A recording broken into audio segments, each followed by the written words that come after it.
Chief, did you do the little placard sign? Is that what that was? Yeah, I'll do it in front of talk. Okay. We're good? We're live? Okay. Good evening. Welcome to our City Council meeting for Wednesday, May 14th. We'll get started tonight with the Pledge of Allegiance by Anthony Widdison. The audience, please rise and repeat after me. I pledge allegiance to the flag of the United States of America and to the republic for which it stands, one nation, under God, indivisible, and with liberty and justice for all.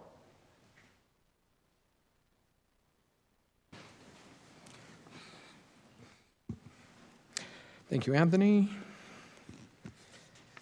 We'll move on to item 4.2, City Council comments or recognitions. Anything else from council before we move to Mr. Q? Okay, seeing no others. Todd, can you come up to the podium here if you don't mind? So I'll let everybody say a little bit, and Todd, I'll let you, if you want to say a little bit too. But just so everybody knows, Mr. Kornberg has been a principal at Herriman High for 7 years. 7 years. Wow. He was my oldest principal at Copper Hills before that, so I've known Todd a while, been in education. He won't like that I'm going to say this, but he taught my wife in junior high. I'm that old, yeah. But Todd has kind of announced a retirement and then landed a fantastic job. Now he's going to go be my nephew's principal down in GWAB, down in Nephi, so they're excited to have him down there. But we just want to bring Mr. Kornberg here, Todd, to say thank you for your contributions to our community. You came to Herriman at a difficult time and served our community well. You've been a fantastic partner and a friend. So I just want to say thank you. And you guys, if you want to say anything, and then Todd, if you want to say something. No, just the same. Thanks. Your reputation is astounding. Thank you. Thank you very much. Yeah, I remember when you first got called out here, it was very difficult for not only the high school, but the community, and the way that you spearheaded that movement and just been involved in the kids' life ever since you've been here. Graduation speech is super long, but you know, they limited you to a video, which is awesome. But you are going to be truly missed. Your footprint's here, and it's going to be exciting for the new chapter for you and for the Herriman High. But you're going to be missed. That's for sure. Thank you. Yeah, I remember the first time you were up on stage after that suicide contagion, and I could tell you were very concerned. And yeah, we've come a long way for sure. Go ahead, Todd. If you want to take a minute, you don't have to, but if you want to take a minute to. Do you mind? I kind of really want to take a minute, and it's going to take me a few minutes. First of all, truly thanks. Mayor Palmer, you're not just the city mayor, you are a dear friend. Teddy, you've been at the school for a long time. The chief. This lady over here is a gem. Even when we ran over a kid in the parade, she held her composure. And thank heavens the fire department was there. Let's not go into that. It was a bad moment. But I absolutely have loved my time. I do want to just tell you, if I may, take a second. I want to tell you what I've learned this year, if that's okay. The best gift I received this year is one I will remember for the rest of my life. It didn't come wrapped up in paper or tied in a bow. It was handed to me, small enough to hold in one hand. I attended a Special Olympics unified soccer tournament that included teams from across the state. It was inspiring to see students with disabilities succeed on the field and experience the power of teamwork. I also took a moment to feel a deep sense of pride as I watched the able-bodied student peer tutors, students who encouraged and supported their teammates, helping them push forward, chase the ball, and score a goal. After one of the games, I asked our team to take a picture with me for our school social media accounts. As we gathered for the photo, one of our athletes, a young man with autism, grabbed my hand and wouldn't let go. I'll be honest, I was uncomfortable at first.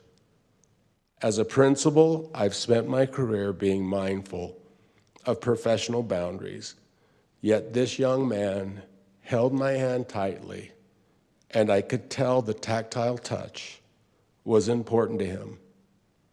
I assumed that once the picture was taken, he would let go and I could get back to cheering on the team. But he didn't let go. I had a choice to make. Should I pull away? Should I gently explain why I couldn't continue holding his hand? Or should I simply hold on? I chose to hold on. I held his hand as if my life depended on it because at that moment I realized that sometimes it does. I held on as a symbol of how our lives should be conducted, with tenderness and humanity, with courage to be present in the moments that matter. I refuse to let guilt or outside perceptions dictate how I respond. I wasn't going to let go of a moment that was teaching me something far more valuable than any professional development course could ever teach me. Since that day, I've learned and noticed something remarkable. I've seen football team captains walk to the center of the field hand in hand, symbolizing leadership and unity. I've seen students embrace after performances and competitions, celebrating each other's victories. I've watched students hold on to each other after hearing the unexpected news of a teacher's passing. At that moment in the park, I realized something profound. Race, religion, socioeconomic status, or GPA doesn't matter when showing someone you care. I didn't need a conference or a workshop or a consultant to teach me this lesson. Instead, it came from a 16-year-old student who will never drive a car or attend college, but who gave me a life education no professor ever could. There are moments in my life or our lives that we never forget. I know exactly where I was when I learned that America had been attacked on 9/11. I was on State Street headed to a district meeting. I remember sitting on a school bus heading home from Millard High School when I heard that President Reagan had been shot. I was in a Chick-fil-A drive-thru when I learned that schools were closing due to the COVID-19 pandemic. And I will always remember the day this student grabbed my hand at a park during the Unified Soccer Tournament. Why? Because he taught me the power of a simple gesture, the power of human connection, the power of being present for someone else. So where do we go from here? I believe it's time for all of us to be intentionally visible in taking a stand for humanity. Let us not allow ourselves to be consumed with judgment, wondering who is reaching out, or worrying about what others may think. Instead, it's simply hold on to the hand of friendship and kindness and of understanding. Tonight, as I shake your hands, it's not just the touch of your hand that I will remember after my 35 years in education. It is going to be how you have all touched my heart. This is by far the best partnership I have ever had in my 35 years. You have taken stands that are not popular. You've welcomed people. You've stepped up to the plate, and you've hit the ball every time. There's no city quite like this, and I don't care what other city is listening to me now. It's very much home. And I will miss all of you, but I'll be just down the road. But thank you for all that you've done for Herriman High School and for me personally. Thank you.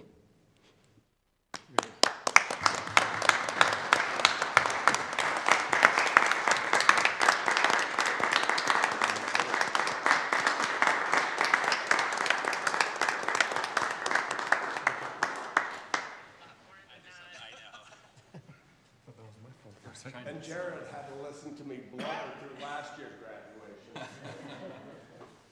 I was listening on my way in.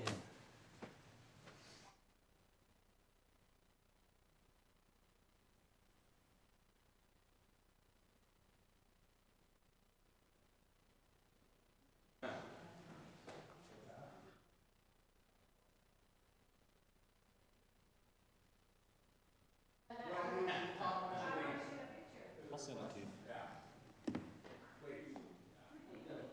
You always maintain your beauty, good looks, and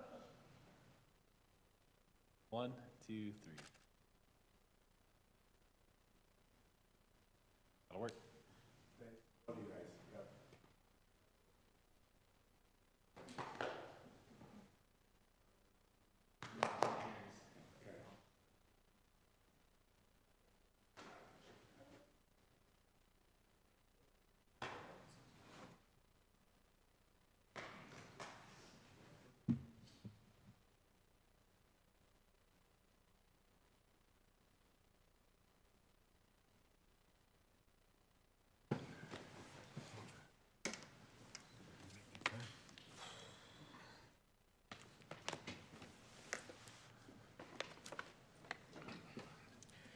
Jared, I'm glad you made it. I'm sure you'd like to, if you're okay saying a couple of things, I'm sure. Yeah, I caught most of it. I couldn't hear right at the beginning, but I heard all of Todd's comments.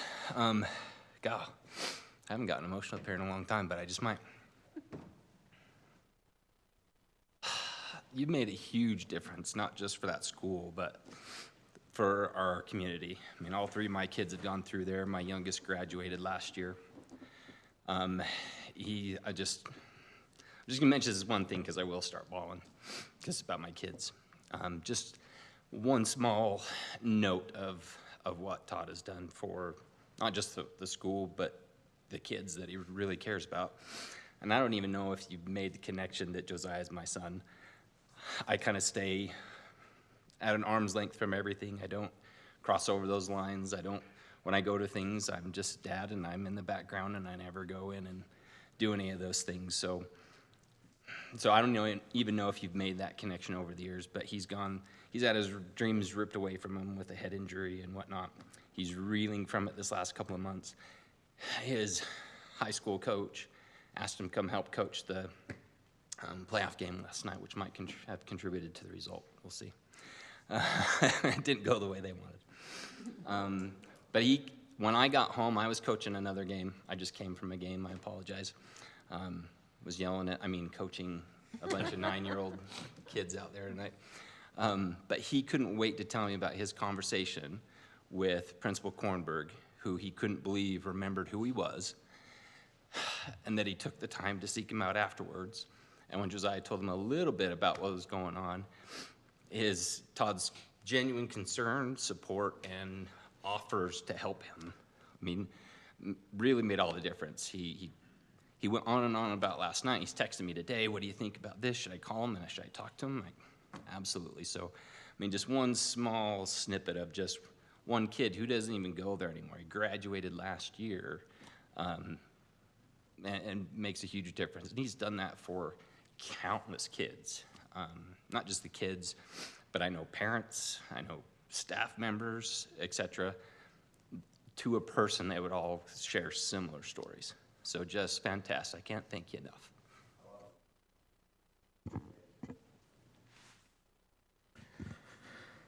Seems like we could go on and on, Todd, but I know you're uncomfortable with this stuff as well, but thank you for, as I mentioned, I don't know that I get through these last 2 years without you, without your stability and your, we've had conversations, we've had those hard conversations about difficult things happening, and without you, I don't get through this. And I mean that. That's not hyperbole. There's rock bottoms in there. And if not for you, buoying me up, truly, Todd. Thank you for what you've done for me personally, for this community, for my kids as well. But thank you. We wish you the best of luck. And yeah, we'll keep in touch. So we know you will. So well, thank you, Todd. I don't know how to make this even end at this point, but thank you, Todd. Motion to adjourn. Yeah, we'll move it. Let's close it. Right. Thank you for your words tonight. Inspiring. Thank you so much. Good luck in Juab. We love you, brother, and we'll miss you. So thank you for everything. So please, you're just fine. Thank you, Todd. Thank you for coming. I love it.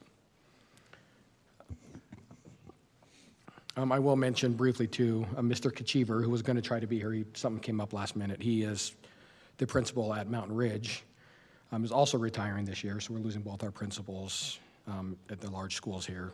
So I just wanted to give him a personal shout out as well. He was the first principal, the only principal they've had at Mountain Ridge. That school, I went to the awards, went and presented the Thomas Butterfield Scholarship Monday night. That school is crushed right now. They are going to miss Mr. Kachiver. That's all they know out there. That's all that staff knows. The two new principals coming to Herriman and Mountain Ridge are from the Kachiver line, they're calling it, and they were both assistant principals under Mike. So again, just Mike, thank you for what you've done as well to lead that school, a new school in a challenging area with a lot of growth, a lot of change every year. But thank you, Mike, if you're listening, for what you've done out there, and we wish you as well in retirement. I'm not aware of another. I think he is fully on retiring at this point, so a lot of years in education as well. So thank you, Mr. Kachiver, as well. So anything to add to that? No. Okay. Well, thank you, everybody. Now that we got the emotions out of the way,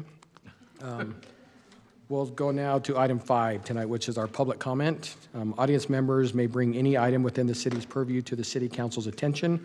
Comments will be limited to 2 minutes. State law prohibits the council from acting on items that do not appear on the agenda. Public comments for this meeting will also be conducted electronically. Any person interested in addressing the council may submit a comment by emailing recorder@herriman.gov or by visiting herriman.gov/agendas and minutes, where there is a link to fill out an online public comment form. Your statement will be incorporated into the public record. So at this point, I'll open it for any public comment tonight. Seeing none, we'll move on to our city council reports tonight. We'll start with Jared. Oh, look, listen. You can check the fact. He can be the fact checker on this. We had an epic 3-hour, 40-plus minute finance committee meeting last week. 3 hours and 40-plus minutes. Just let that sink in for a second. And we only took one 10-minute break. I blame the guy that was running the meeting. It went so long. We budgeted 3 hours. We went 3:40. But we made such great progress and good discussion. We've got several board members who are more involved now and have a better understanding, I think, more than before. I've bored you guys with some of the major components. The last several meetings this time was really going through a lot of the details with all of the department chiefs and leadership to present their portions of the budget and what they're asking for and interact with the board and let us ask our questions and whatnot. It was really, I thought, really good meeting. I made the comment there. I think I made the comment here last time. Very few government type finance meetings. Well, it's probably the only time I've walked out of one of those meetings going, no, I think not only do I not have a whole lot to complain about, but I think I'm actually pretty happy.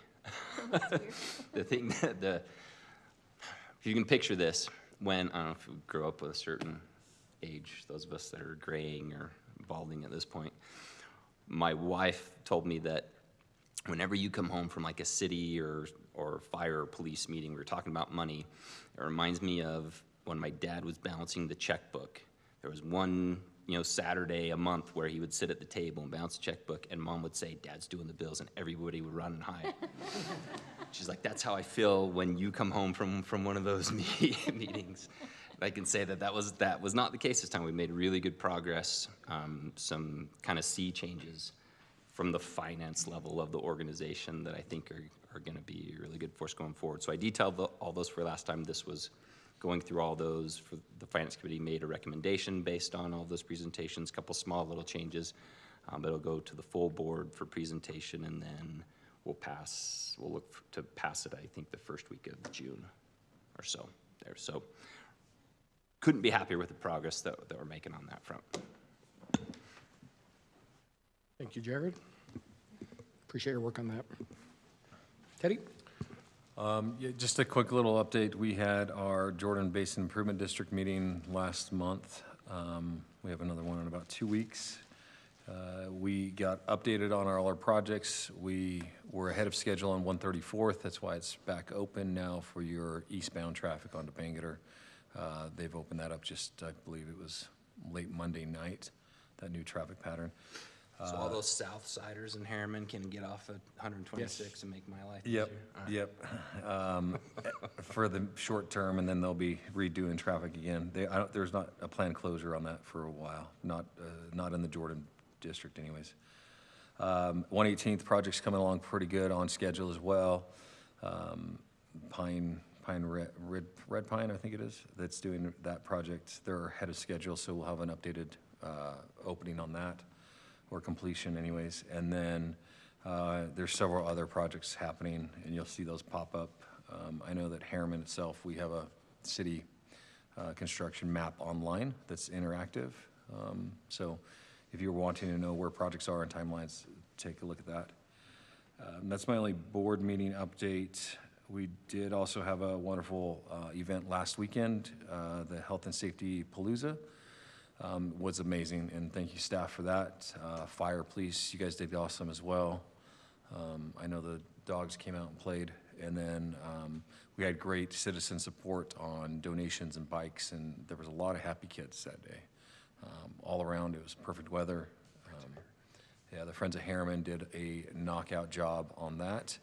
I even heard special call-outs at another board meeting in my own Jordan Education Foundation, where some of our people affiliated with the Friends of Herriman that donated a bunch of stuff, they actually doubled the amount of bike helmets from IHC.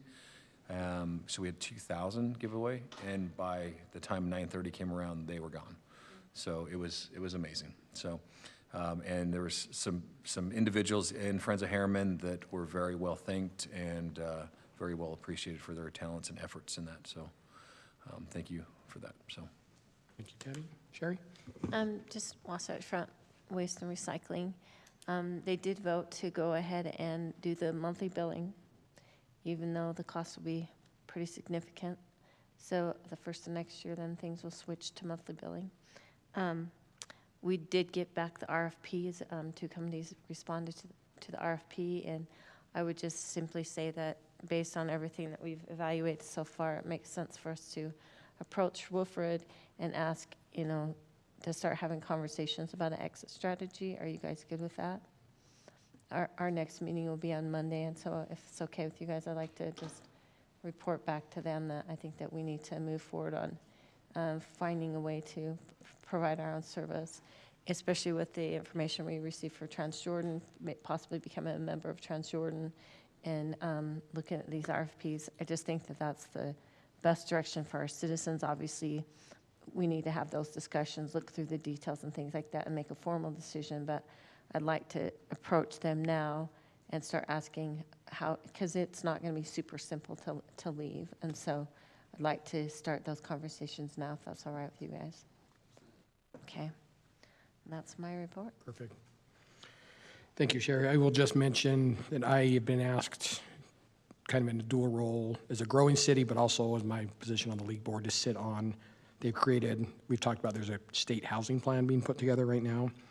And basically, to sum it up, there's 200, the legislature staff or whatever put together a list of 200 items that they feel like could have an impact on housing prices, availability, whatever.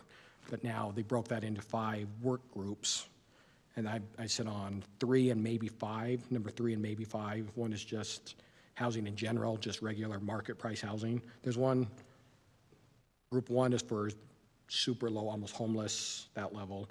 The next level up is that 30% AMI to 70, the lower income type stuff. And then ours is market rate. And then there's one for rural and resorts.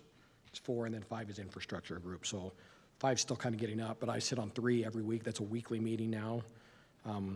It's back and forth between us and the builders and the developers. It's an ugly, we delete some, we move some to other groups, so it's quite the process. It's interesting to see how far apart the league is from the other people, but, so we'll see. I'll keep everybody updated on that. We're still just going through the lists and trying to find certain areas, but we haven't found very many yet where we agree on anything, so, but I'll keep everybody posted on that. That's a weekly meeting, and I'll keep everybody, we just started those last week, so I'll keep everybody updated Their on that. main objective should just be to stop.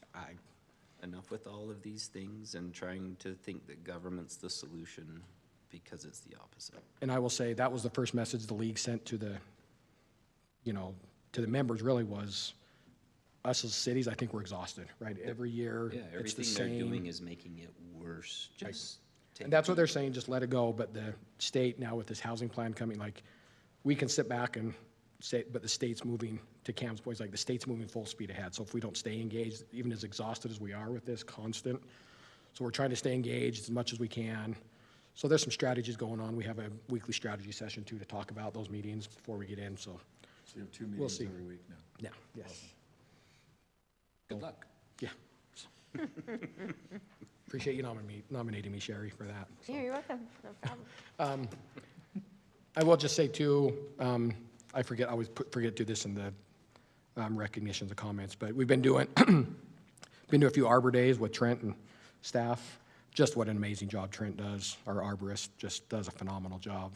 Added a game this year. It's kind of fun to watch this game where they have to match the leaf to, I don't know, anyways, but the kids love it, right? They line up and they love it, and it makes it more interactive for them. So it's rather than just a lecture, and now it's got this interactive part to it. And so he's always looking at ways to improve that. So thank you, Trent, for constantly looking for ways to make that better. So I think he's almost, are we done with those? I think we're done. So look forward to those every year. So, okay, and that's all my comments. So we'll move on to item 8, the consent agenda, and look for a motion. Make a motion to approve the consent agenda as written. Motion by Sherry, Second. second by Teddy. Y'all are gonna have to step up now, more without Steve here. Sherry, Yes. Teddy, Yes. Jarrett, Yes. and I'll vote yes, I was going to say second with a comment, but in his honor. So that is approved. So we'll move on to item 9. So we're gonna go 9.4, Justin. So this is, we're gonna move just for public, just so the public's aware, we are moving 9 forward up to 9.1, so Justin can try to get to a baseball game. So this is discussion and consideration of the Herriman and Panorama Development Property Exchange. Yeah, so thank you, Mayor and Council, and I do appreciate you arranging the schedule so I can go coach a baseball game. So this item is essentially in the Panorama Development. It's located here near Mountain View Corridor and Academy Parkway. In 2023, we'll move to the next slide, but in 2023, South Bench Investments deeded this current tank parcel to the city at no cost for a water tank. The water tank is there. The property boundary for this tank was determined at that time by the development plan at that time. And since then, Panorama's come in and made some adjustments to fit their development, adjust some roadways, and make just a few changes, which led to the need to do a property exchange. And this is kind of a messy slide, but it tries to explain what happens. I tried to go into more detail in the staff report. But essentially, we have the existing tank parcel, which was 6.02 acres. The section that's there in the orangish pink color will go from Herriman to South Bench. The kind of yellowish color will go from South Bench to Herriman.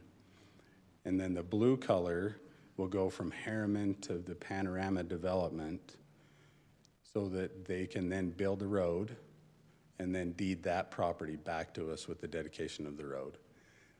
So essentially, in the end, the city will actually end up with just a little more property than we currently have now. But the swap and exchange does not impact the city's use of the property. The majority of that is a hillside slope going down. We are currently in the process of constructing a pump station on that property. It fits just fine, and there's much more property there than we really need for it. But like I said, it's mostly just open space and slope. So the ordinance does say that the city attorney will finalize the deeds. We've received the deeds and all of that, but the city attorney will finalize the process through the deed. But so any questions on this slide? So with that, the city recommends approval of the ordinance. Okay, sounds good. I'll look for a motion then. I'll make a motion to approve the ordinance number 2025-14, authorizing the surplus of city-owned property. Motion by Teddy, Second? second by Sherry. Sherry? Yes. Teddy? Yes. Jared? Yes. And I vote yes, that motion carries. Thank you, Justin. I think we need to have a party when those things are actually done. We've been talking about these for like 8 years. We were talking about that today, that you're probably the only one that's been here Yeah. since the beginning of that whole, you were pretty close too, yeah. A ribbon cutting. I'll be there. I like that. Okay, we'll bounce back to 9.1, discussion and award of grant funding for Herriman City grant applications. Kyle.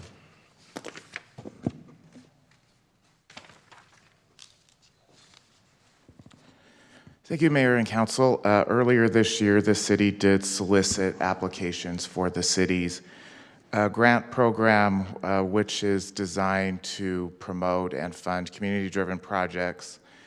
The grant proposals we received back were 3. The first was, and these are in alphabetical order.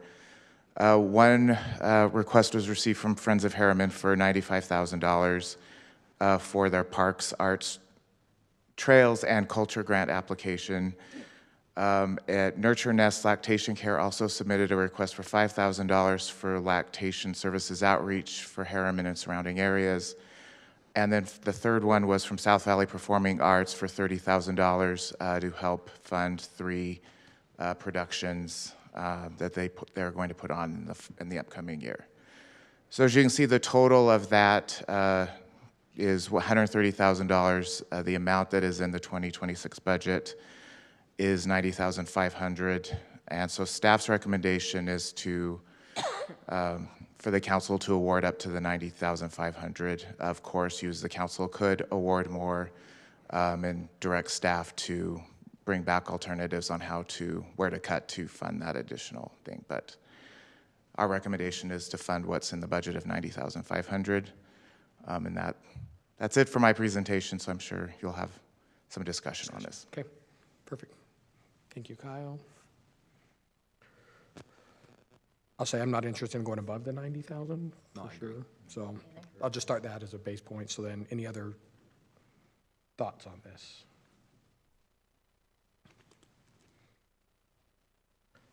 I'll lead out. I will say, I know this Nurture Nest Lactation, that came from Angela. Angela, I love what you're doing.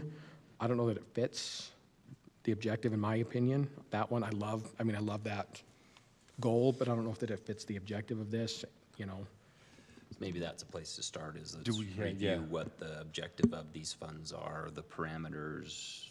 Do we So we have, have these 3 yeah. made applications.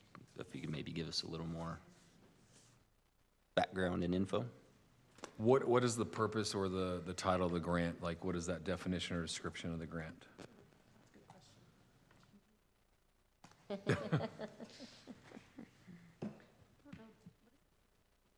The budget just says community grant programs. I pulled from the website where it says when the funding opportunity was put out that it's for community-driven projects.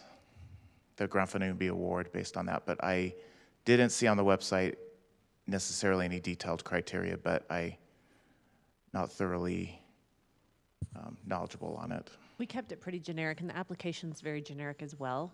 Yeah. There's no But last year was the objective. first year that we did it. We had one applicant.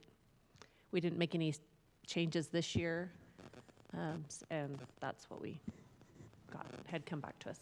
Yeah, the history is that we spun up Friends of Herriman. We shifted processes and practices the city was doing. We took those funds that we were pushing to Arts Council and those things, and that's where the 90,000 came from. That's the money that was dedicated to that. And if you recall, that number might change as we purchased some audio equipment, and there were some movements around of those numbers. But essentially, that's what it was, we spun some things off, and we started this nonprofit, or supporting a nonprofit. And then throughout the year, like we would say that award, and then throughout the year, there are several things that come up kind of midstream, coming in asking the city for money that we didn't necessarily have, but they were worthwhile projects. So we kind of talked about having this process once a year. These are the funds we have budgeted for it. If someone else wanted to help staff, but also our community partners, to know that we have a process to apply for once a year for these funds. And there are some other dollars in the council budget for like small sponsorships. I guess small being a relative term, but we had put some money in there in the past to some major tournaments with Warriors Rugby. So there are some of those funds as well. It's not enough to get this in. I think you'll still be asked those. These are hard, because everywhere I've been, we put it out, and then you start getting more and more applications for a limited amount of dollars. Which is why it's good we have a couple more applicants this year instead of just one. But as we go through this process each year, then maybe we need to start adding some criteria. Yeah. Right, so they kind of know what sorts of things we're looking for. For me, I'm looking at things that are Herriman-centric first, right? So I honestly don't know. We've got South Valley Performing Arts Productions, but Friends of Herriman focuses on things that are in Herriman and using Herriman people, et cetera. South Valley sounds like it's got that kind of more regional sort of thing, so I would tend to lean more towards kind of the Herriman-centric thing. Maybe the same sort of thing with this Nurture Nest is not exactly Herriman-born. It might serve some of our area. I don't know enough about it, but just my thoughts off the top.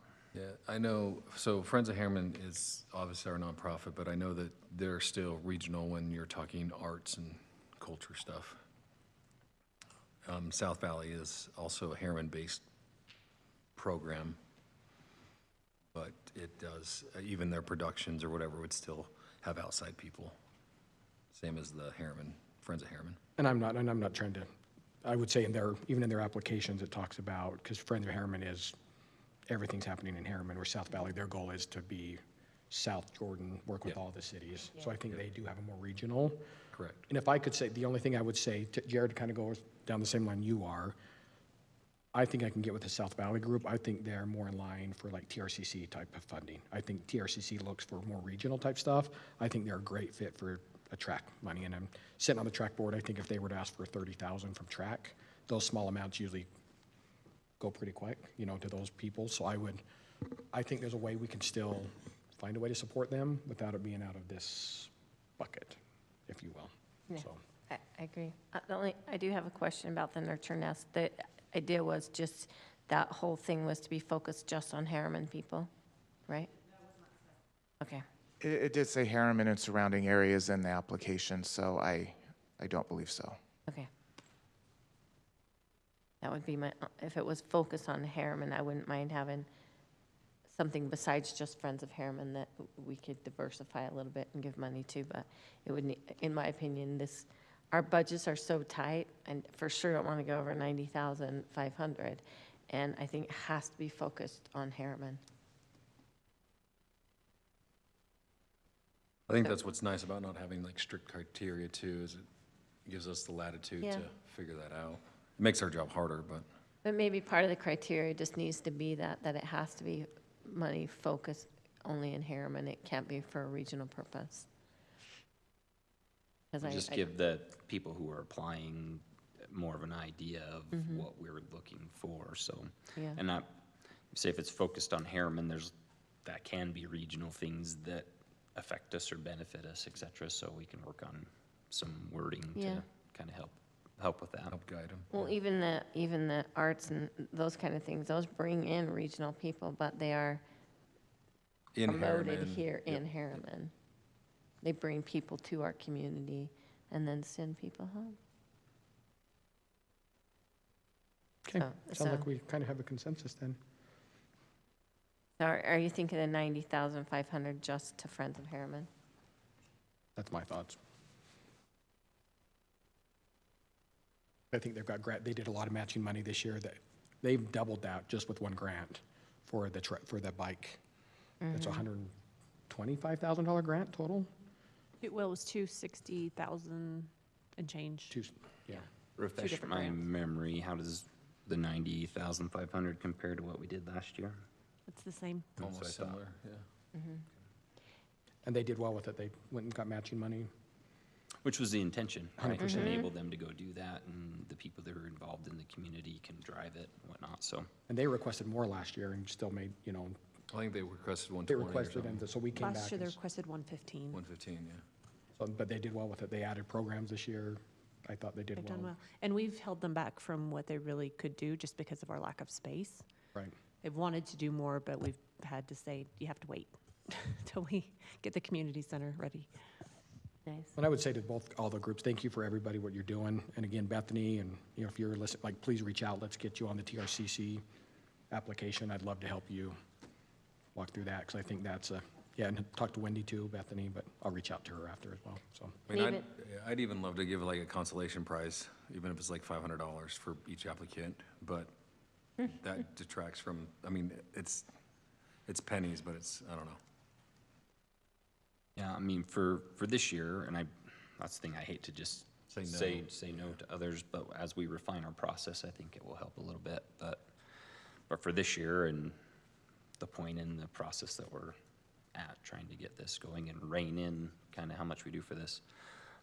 If it's all right, I'll go ahead and make the motion to approve and award the grant funds the amount of $90,500 to Friends of Herriman. Motion by Jared, Second. second by Sherry. Okay, we'll do roll call. Jared? Yes. Teddy? Yes. Sherry? Yes. And I'll vote yes as well. Thank Again, you. thank you to everybody for what you're doing, and all of them are admirable projects and efforts, so love it all. Yeah, and we'll bring back a more refined look for you for next year. Another thing to keep in mind is I'll be bringing to you a discussion about CDBG and whether we want to leave the county and just do it on our own. I think I'm going to try for the 28th. We'll see if it gets there. And that kind of changes some things too, because you do have the ability to grant those funds to organizations that apply Like and that this, meet the yeah. standards. So you may have extra funds in the future. Okay, thank you, everybody. Okay, we'll go to 9.2, discussion and consideration of an ordinance adopting and enacting a new code of ordinances for Herriman City. Jackie?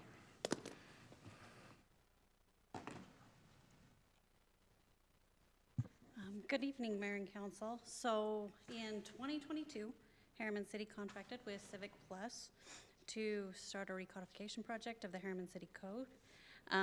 The intent of the proposed code is not to change any regulatory intent of any portion of the code, but to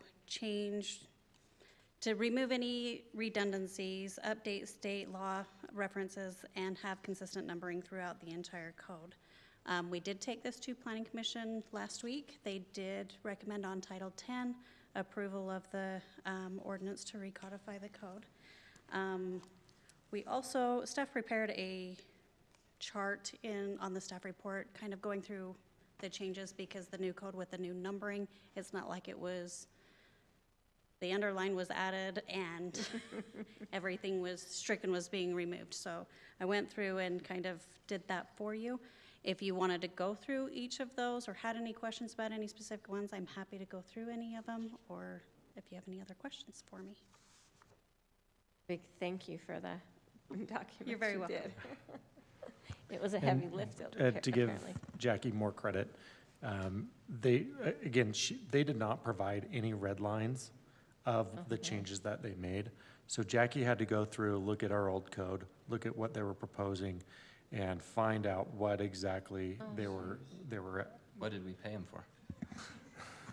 to do an update. The update. So I just wanted to point out that Jackie spent a lot of time preparing that chart to hopefully make it easy for you to, what are the changes, and now you know. Yeah, thank you, because it was great, because I was thinking, oh, this is a nightmare to have to figure this out. Yeah. And you did the nightmare. Yeah, there may have been one or two headaches. Wow. Thank you. Yeah, you're very welcome. Jackie, as always, you work hard behind the scenes and never get the credit. And thank you. Truly, Truly. thank you for what you do. Oh, Todd. You're the best in the state at Todd's what you got do. one. So Todd's I got mean another that, comment. so. No, I was just gonna say, we need to give Jackie a culture coin, so. Second, yes, I second that. At very least. And a day off. Todd's going to be doing a live reading of Title 10 here next Thursday. Oh, my gosh. All right, motion to Can't look for approve motion. ordinance number 2025-13, adopting and enacting a new code for the city of Herriman, providing for the repeal of certain ordinances not included therein, providing a penalty for the violation thereof, providing for the manner of amending such code. Second? Motion by Jared, second by Teddy. Jared? Yes. Teddy? Yes. Sherry? Yes. And I'll vote yes, that motion carries as well. 9.3, discussion and consideration of a land purchase agreement with Olympia Ranch for the purchase of 3.566 acres located at approximately 7800 west, 126 south for right-of-way preservation and future roadway improvements. Bryce? Okay, good evening, council and mayor. I'm filling in for Blake. His son had a baseball tournament game there with Herriman High, and they won their first state tournament game. So they have Nice. a series of 3, but they did win tonight, so Awesome. just an update there. So yeah, this is to discuss a purchase agreement with Olympia for the very west end of what will be 126 or Herriman Boulevard out to Bacchus Highway, or Bacchus Highway. So so the green area is what the purchase agreement is for. So we've already been selected by the Corridor Preservation Fund to be reimbursed for this purchase. So it is a continuation of Herriman Boulevard, so you can kind of see the breakdown here. There's a lot going on in Olympia, as you know. So the red area is in design or being built as we speak, and already funded through other venues or avenues. And then we use the same Corridor Preservation Fund to purchase that area going west of there in yellow.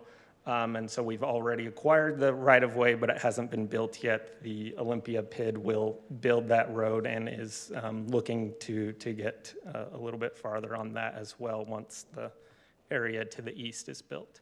So for this purchase agreement, it is the area in the green extending all the way to Bacchus Highway. It will continue to be a 5-lane road all the way out, arterial, we call it an arterial all the way out. Herriman Boulevard kind of goes along the border between Herriman and South Jordan or Rio Tinto property. And then this last area kind of swoops down a little bit due to topography on how we tie into Bacchus Highway. And so before I move on, any questions on the location of this project? So as part of the application, the Olympia Land Group is donating half of the roadway, and then the other half is to be purchased. So really, it's a full roadway, but the amount that we're paying for is essentially half of the roadway. And so we do have to front the cost, but then the Salt Lake Corridor Preservation Funds will reimburse us 100% of the cost that we would put to purchase this right-of-way. It is going to be a key in the long-range plan of Herriman roads. This is, again, Herriman Boulevard all the way tying west to Bacchus Highway. It will include bike lanes, sidewalks, the road will, but this is just for the purchase of the property, not for the construction of the road yet. So yeah, total cost just over $2 million, as you see there. Again, not really any city funds to be expended. I mean, we do have to give the upfront costs, but then we're reimbursed with the entire amount from corridor preservation funds. And they have confirmed that that money is available for us to get reimbursed. With that, I can answer any questions on that. But basically just a pass-through, right? Yeah, essentially. Like I said, it's a reimbursement rather than them giving us the money up front, but Kyle can probably answer how to handle that, but yeah. But for all intents, it's just a wash. So, yep. $563,000 an acre. That's a lot for a terrible topo road. Yeah, and I'll say for Observation. the corridor preservation, they do require a professional appraisal. That's part of the application. And so that's how they come up with that number, is a professional appraisal on the value of the land. This would be why houses cost so much. When a chunk of terrible topography road costs $563,000 an acre for unimproved ground, then you wonder why houses cost so much. Sorry. Yep. I digress. It's crazy. Can I look for a motion on this? Make a motion to approve resolution number R27-2025, approving the execution of a land purchase agreement with Olympia Ranch LLC for the acquisition of 7.132 acres of property for right-of-way located at approximately 7800 West, 126 South, providing for the manner of amending such code. Motion by Teddy, Second. second by Jared. Sherry? Yes. Teddy? Yes. Jared? Yes. And I'll vote yes. That motion carries. Okay, we'll drop down to 9.5. Consideration to apply for UDOT Safe Routes to School Grant for pedestrian improvements near Silvercrest Elementary School. Bryce? Okay, so next up, as was mentioned, there is a funding opportunity through UDOT to apply for a grant that can help pay for projects that improve the safe routes to school or the safe walk routes to school. So yeah, let me just jump into that. So the grant is offered through UDOT. They are federal funds, which generally makes our projects a little bit more expensive. So if you recall, let me take a step back. A few months ago, we looked at this. This was a big concern for the community. So we proposed a long-term solution, but we didn't have the ability to program the funds at this time. So we said, hey, let's throw it into consideration for capital projects, but we're not going to tie a budget or funds to the project yet. So this is one way that an alternative funding source that could help fund the project. So it does require a local match of 6.6%. I'm not sure why it's exactly 6.6% as opposed to just 7%. And then the funds would be eligible for fiscal year 27. And I'm pretty sure that UDOT's fiscal year starts in October of 26 is how, so we start in July, and I think they're just set off with October, which I think is in line with the rest of the state budgets. But like I mentioned, there is currently no programmed funds for this project. It is in the list of projects that we would like to get funded, but it's not programmed for funds in our CIP at this time. So this local match would require, if we are to win or be awarded the funds, it would require programming about $40,000 towards the project. Like I said, federal funds, as you probably imagine when we talked about this project, it's probably more like a $350,000 to $400,000 project if we do this on our own, local project. Federal funds just has a lot more process, a lot more regulation. We have to do an environmental study, which we wouldn't normally have to do. We have to use a UDOT pool engineer and project manager. So there's just an added cost to using federal funds. But the local match is low enough that if we did this all on our own, like I said, we're still spending up to $400,000, whereas if we were awarded this, maybe we're only spending $40,000 to complete the project. But that, again, we do have a CIP process that it's not programmed at this time. So it is for Silvercrest Elementary School. As we mentioned, there is a large concern with the pedestrian safety to walk to the school.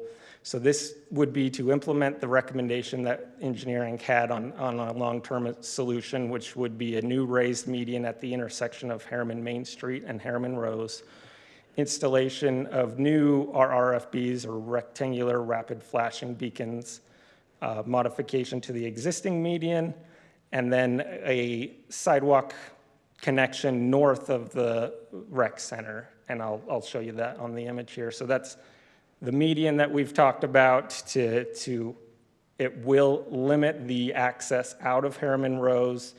They will not be able to go straight through anymore, or left turns if this is funded and built. Same with on the other side, there's no left turns out. We did try to accommodate left turns in as best we can while still keeping it as safe of a pedestrian crossing as possible. As you know, we looked at a traffic signal. It didn't warrant a traffic signal at this time, and in our projected traffic either. So that's the median. And then this is, if you're moving up, so that's the rec center kind of in the center, and the school's actually down to your bottom left, that you can kind of see it there. So there's a sidewalk all the way to the north of the parking lot to the rec center that exists, and you can see where it dead ends right there. The city actually owns this little strip. It's like a 5 to 8 foot strip that the city owns. It's weeds. We have to maintain and take down the weeds. And so the community council actually reached out and said, hey, this is a priority for our school. It helps kids not have to walk down all the way to Main Street and put them on the busy road to get to the school. It's a better connection, a safer connection for them. And so that would be kind of part of the application, is that section of sidewalk in blue to install that. You do that, a sidewalk, concrete, or would you just do an asphalt trail? Probably we would do concrete just because of how narrow the space is. It's hard to get an asphalt trail smaller than 8 foot just with paving equipment. And so this would probably be a 5 foot concrete sidewalk. And it would kind of match to the west and to the east what we have there. Yeah, that's all I have on it. So the ask is to approve staff to apply for this with the knowledge that if we do win it, we would have to program that local match funds. And that's in fiscal year ending 27? Correct. And we'll know that before we start that budget process internally. Hopefully in December. Well, when will we know? Yeah, so about June is when they're gonna make a selection. So yeah, because it's due at the end of May, so.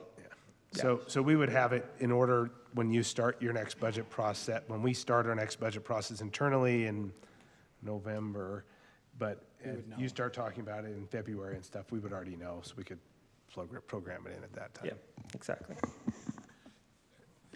And that's the proposed solution, is the raised medium, how we. Yeah, so I can go back to there. Yeah, that was the recommended solution. So this grant would be the implementation of that recommendation. Is the school community council okay with this? Yeah, so we've met with them. Obviously, most want just a full traffic signal there, but as we pointed out, that won't work, and this is the safest and most efficient way to get pedestrians across that intersection. Now, are we setting proper expectations with those involved, that if we do not win this grant, that the city will not be funding this ourselves? It's a good point. We can have that discussion with them. I mean, they're the ones that brought up, hey, why aren't we applying for this? And we knew about it, and so we kind of accelerated it for this project. But yeah, I think that's something that we can very clearly articulate, that, hey, just because we're applying for this doesn't mean that if we don't get it, we're not going to move forward with it. Or that we are going to. This is a competitive grant, and so I don't have a good sense for how this will compete. because we have a light. Is there a point close basis by. on it? So or I how's just it- want to make Yeah, sure they'll go through and rank them and then award. Yeah, make sure we're so setting the there's a right- lot of criteria. Basically, one of the main things is, does this increase the capability or the safety of a safe walking route, which we may score well on. There's also an element of disadvantaged community if it helps them, which Herriman generally doesn't score as well because we don't have as much of that in our community as some of the others. But yeah, it is a very competitive. We've actually applied for this 2 different times, one over by 118th South to get a traffic signal to cross kids from south of 118th South up to Aspen Elementary and vice versa to Advantage Arts Academy, and we did not. We had South Jordan, Herriman, and 3 schools all supporting it, and we didn't win that. So it is very I'm competitive. involved with one of those efforts fairly closely, and that's why I just want to make sure we're setting the right expectations for the people involved, especially this group with what we've been through this last year, that they're not that there isn't an expectation that the city's going to do this no matter what. We're just applying in hopes of getting these funds and explain, hope that that explanation's been made, that this is competitive bid. There's the likelihood that we get it isn't great, but we're gonna try. Well, is it Those on are my our- words. It's on our want list, right? It's on our CIP want list. Yes, it's on we call it an unfunded There we project, but it's on the project list. It just hasn't been selected for funding yet. What's that process look like to reach out to the affected citizens south of the school there? So a part of the application is actually involving the school community council, and they've been very proactive with us. So we've been kind of going back and forth and saying, hey, if we apply for this, we're going to need your help, saying why this is helpful. So the school community council representatives have been actually very active with us so far, and we'll continue to kind of rely on them to reach out to the neighborhood. Okay, I know they've had some new faces on that council as well. Yes, and these are the new members of the school community council that we're working with.